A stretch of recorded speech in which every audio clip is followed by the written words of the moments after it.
नमस्कार.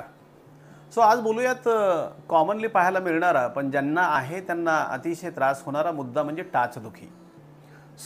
सकाळी उठल्या उठल्या पाय टेकवत नाही किंवा दिवसभर चालत असताना ॲक्च्युअल बॉडीचा बॅलन्स जाईल इथपर्यंत टाचदुखी, ठणठणणारी टाचदुखी, या सगळ्यांची उत्तरं कुठे आहेत?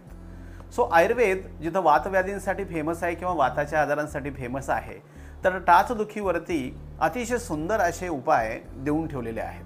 वात रक्त असेल किंवा मग रक्तदुष्टी असेल किंवा पेल्विक ऑर्गन ज्याच्यामध्ये गर्भाशय, मूत्राशय, मोठा आतड यांची ताकद कमी होणं असेल, आमवात असेल, या सगळ्याच गोष्टींच्या कारणानं टाचदुखी येते.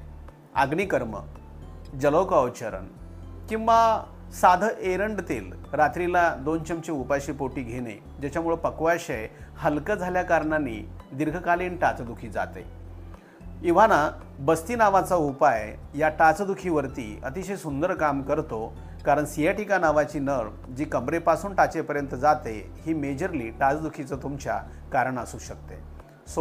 आयुर्वेद हाच टाचदुखीचा अंतिम पर्याय ठरू शकतो असं मला या ठिकाणी वाटतं. थँक्यू.